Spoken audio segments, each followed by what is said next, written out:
Well, hi there, and welcome to week 6. This term is really moving along, and we're at the halfway mark. I hope that you've enjoyed the readings as well as working on your midterm this week. I would just remind you that your midterms, as we have spelled out several different places, several different times, your midterm is due tomorrow night at midnight. That is Wednesday the 18th of February. If you haven't already, sent it to me.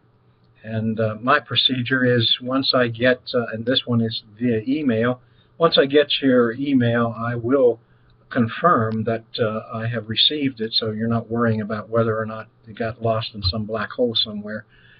So I will confirm and say something in regards to it'll be graded shortly, and I'll be getting back in touch with you. But just remember, if you haven't submitted your midterm yet, it is due tomorrow evening, Wednesday, the 17th of February, no later than midnight. Hope you don't have to stay up that late to do it, but do look forward to receiving it from you. Well, this week, as you well know, we've been talking about a very important piece about leadership, and that is character. No matter who you're reading or what you're reading about leadership, and particularly Christian leadership, servant leadership, there's two things that you're going to discover that keep reoccurring, two words, two concepts that keep reoccurring, and that is the concept of influence, of an extremely important piece of leadership, and how we influence others in providing leadership and providing a vision and casting that vision and maintaining the vision and promoting ownership of that vision.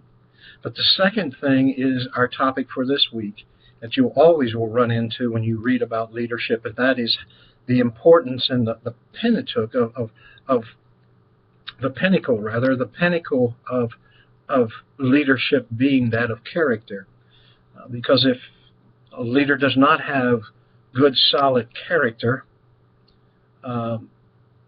it will, his leadership, her leadership will be minimized in no time short.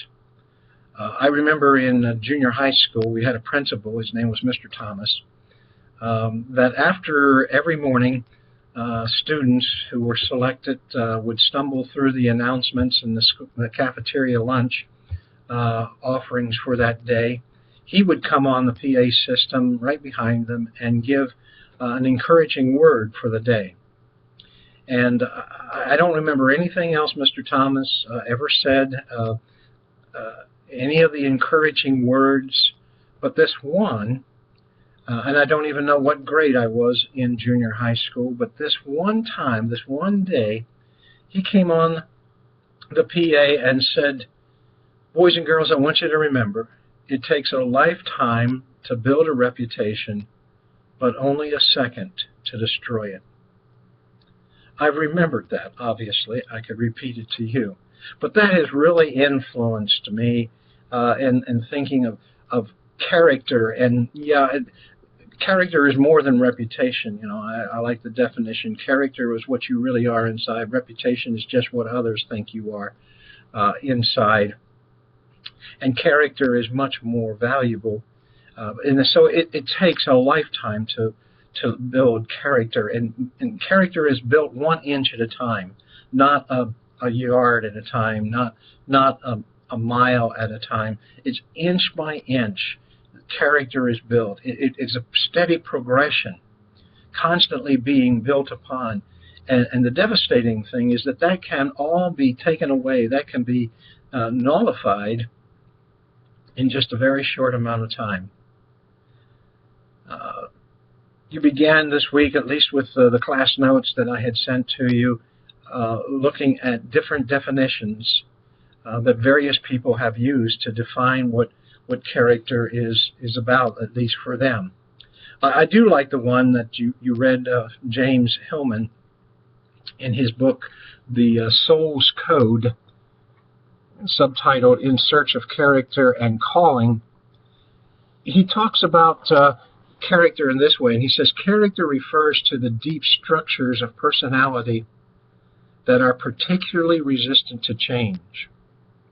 At first reading, you might misunderstand what that actually means, and I just kind of want to help unpack that a bit.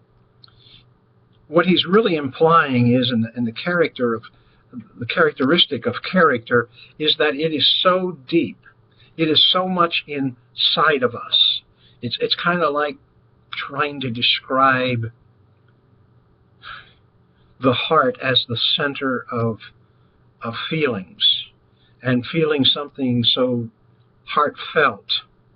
How deep is that? Well, that's deeper than deep. That's in the deepest part of our total existence.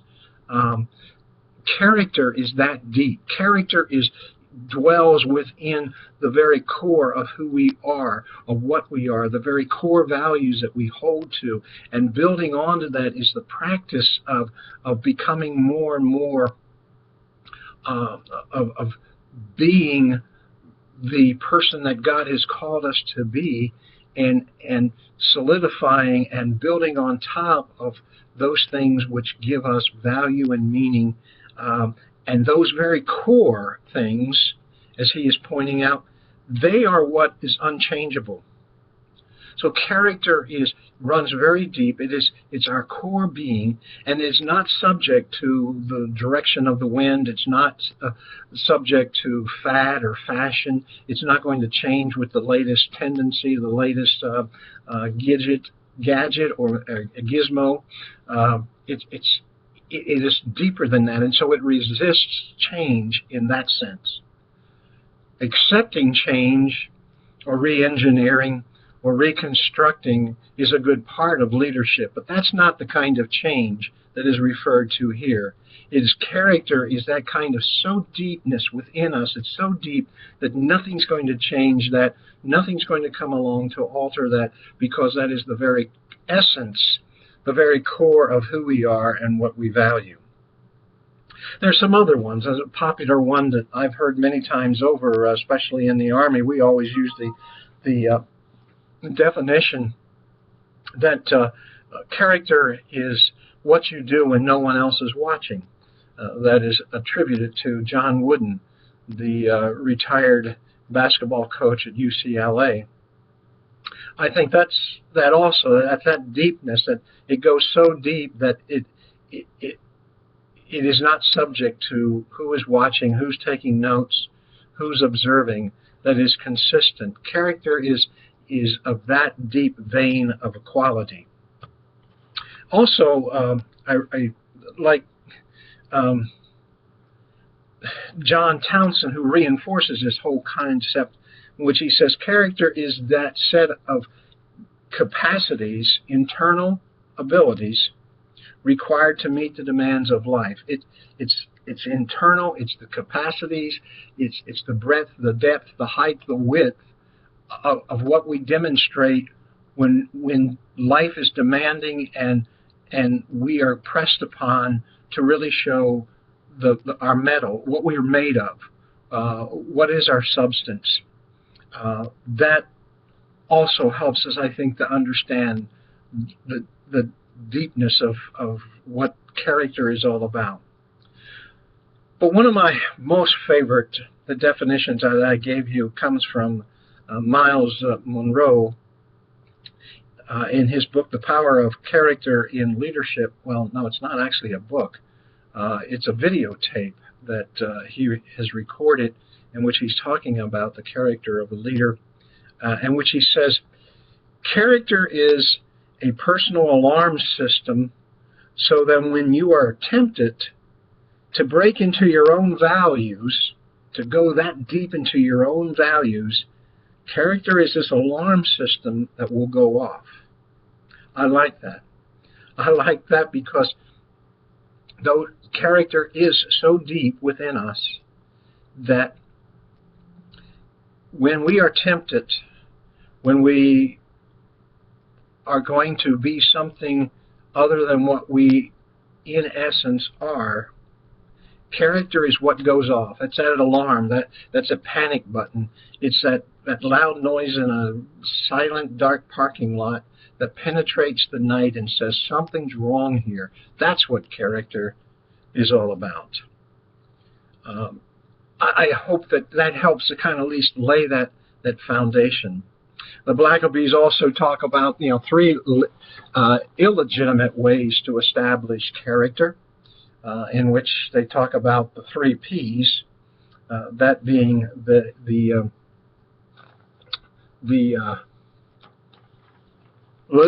illegitimate source of character as being position and power and personality.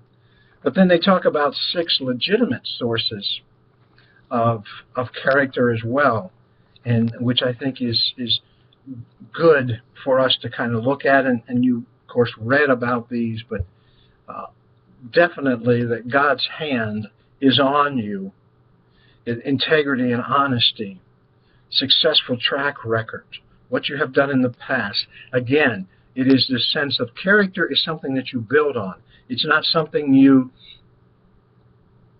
have in 5 minutes. It's not something you go to a seminar and learn about and you have character. It's not something that you read a book and you follow particular steps and points and voila, you have character. It is constantly building. Again, as I said, it's built by inch, and which adds to foot, by yard, by mile, whatever your measurement is. It is continual and it's growing. And then it is true that in a matter of seconds, it can be tested, and it also can be destroyed. It can be demolished. It is that fragile. And that's why it really takes a lot of care in handling. It also is about preparation and how you prepare.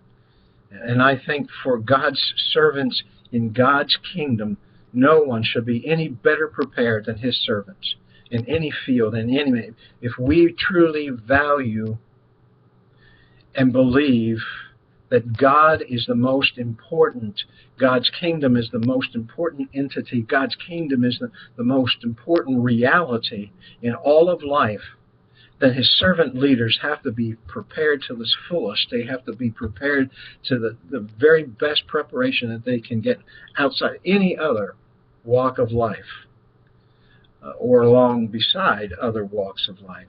Also the matter of humility. Humility oftentimes, I think, in churches have been misinterpreted by thinking we become some type of doormat, that we become, humility means that people can walk all over you. No, there's a confidence, there's a boldness, there is knowing who we are and whose it is that we belong to. That is very important in this humility and not allowing people to walk over us, but not bullying our way through and not being disruptive and being rude and cruel and mean to people in the name of Christ, but being accommodating and being open and being valuing of them as a person, but certainly not to be taken advantage of, not to be walked over, simply because we are in a servant leadership role. And the last one of those 6 legitimate sources of character is courage. It takes courage to be bold. It takes courage to be confident. It takes a lot of courage to not be influenced by a variety of things, to leave the very core values and foundation upon which our faith and our practice is based. So that's just kind of trying to summarize much of that you've already have read, and just wanted to re-emphasize the importance of them. There's some things that I want to now just kind of shift to. There's much more to be said about this big, broad topic of character. Matter of fact, I teach a whole course in the character of a leader.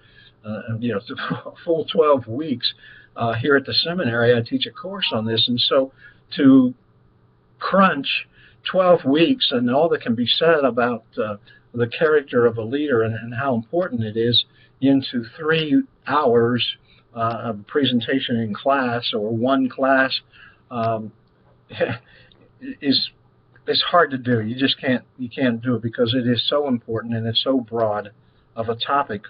But just simply, you've had opportunities to read, you've had opportunities to kind of explore with each other in your discussions, in the discussion stimulators this week on the discussion board. If you chose to do that, I want to re-emphasize, because you had your midterm, that was optional, so you didn't have to. Next week we'll be back to the discussion board interaction between your classmates. But I just want to talk about the some other elements of character, and there's much to be said about it, but I think this is a good summation of a successful leader that demonstrates good character. And you did not have this in your notes, you didn't have this on the PowerPoint slides. This is a little extra that I just believe is so important. And again, it is a successful leader that is demonstrating a solid Christian character in their leadership practice. And I believe the first thing to be said about that is to have a passion for what you do. To have a passion for what you do.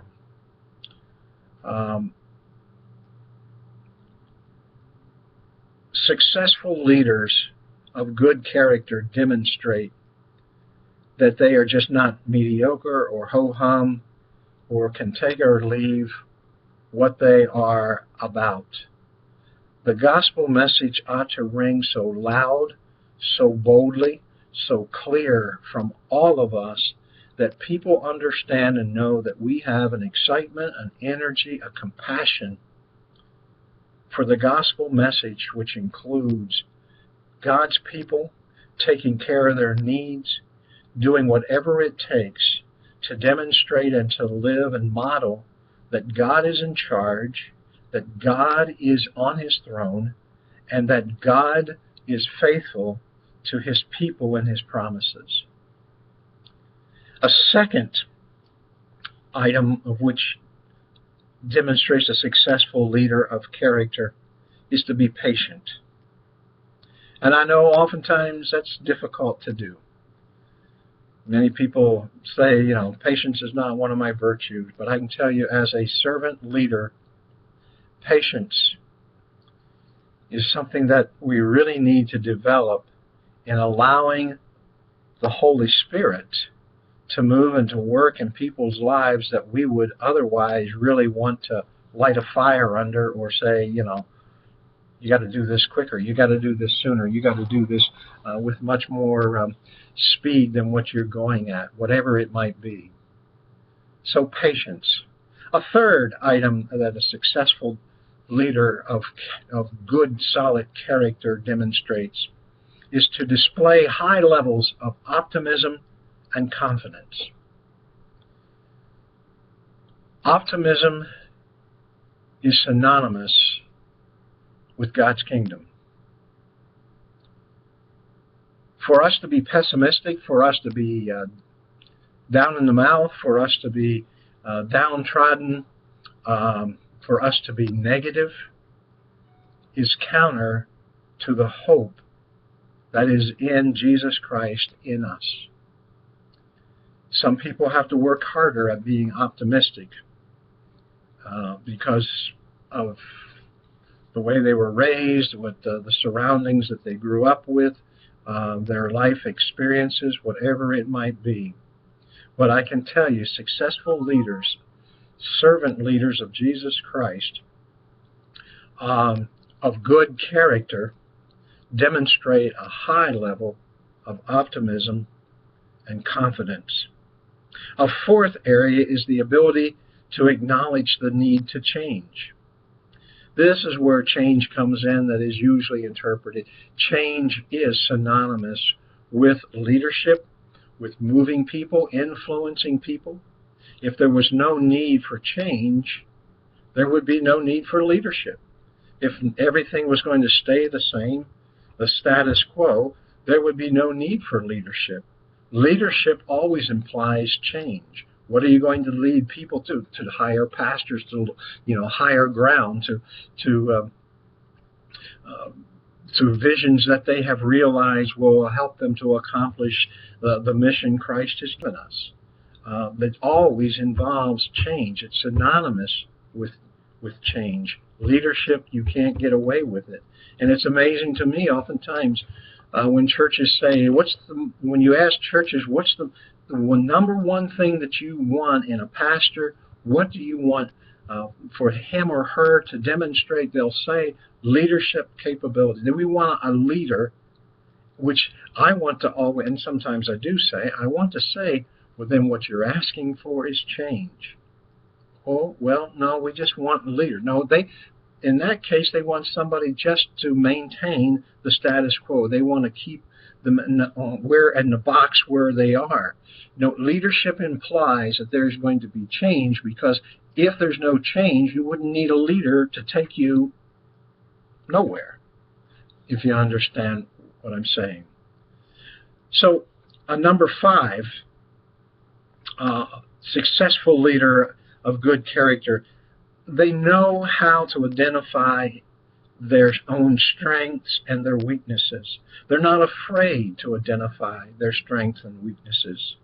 I've known some leaders that were very, very quick to point out their strengths, but really had difficulties in addressing their weaknesses. It takes both. We are human. We have both of those things, strengths and weaknesses. And just as it is important to recognize where we are strong, it is very important to recognize where we are weak, not to stay there, but to identify it and to move forward and change those weaknesses into strengths as well. Another area in which a successful leader of good character does well is refuse to let others dictate how they should do things. When in charge, take charge. By the very authority invested in you by Jesus Christ, and recognize that authority by the local church or denomination or conference or senate or assembly, whatever the titles you go by that very authority, you have authority to lead, and so no one should be able to dictate. It should be a group decision, as many people, as I've said, the many people you can get on the plane and on board, the better off it is.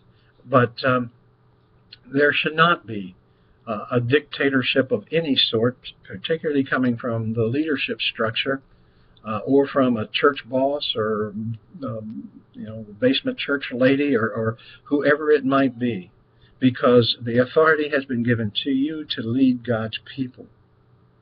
Another thing to remember in a successful leader of good character is that you surround yourself with people who are committed and on board. They're like-minded people. They are people who love Jesus, who want to serve Jesus, and wants to see God's kingdom advance, not maintained, not a club established here on earth, but God's kingdom resembling his heavenly kingdom as much as is earthly possible here on earth, to surround yourself with those like-minded people. Also, a successful leader of good character is a good listener, one who is able to listen to people, active listening, be able to reflect back to people what they are saying. Another point to remember, number 9, of a successful leader of good character is that is a person who has the ability to form one-on-one relationships, is not afraid of relationships, and to be able to build relationships where trust and sincerity and integrity and honesty is at the core, in the center. And number 10, a successful leader of good character has the ability to communicate well, to be able to communicate important things, be able to talk to people honest and forthright. I always say using as few words as possible to get across what it is that needs to be said as clearly and succinctly as possibly can be said. Well, hopefully those additional kinds of things of talking about character is just a little added on to what a successful leader looks like with good character. There are so many other things that can be said, but it's time for me to say farewell for now, and I will see you next week as we talk about the influence of a leader in session number 7 next week. Take care, and may God bless you, and please, wherever you are, try to stay warm. It's the time of the year where it's a lot of cold here in the upper Midwest, at least in Northwest Ohio and other parts of the country. Stay warm and continue to trust God for all of His provisions so bountifully and richly given to you. Take care now, and may God bless. We'll talk to you next week. Bye.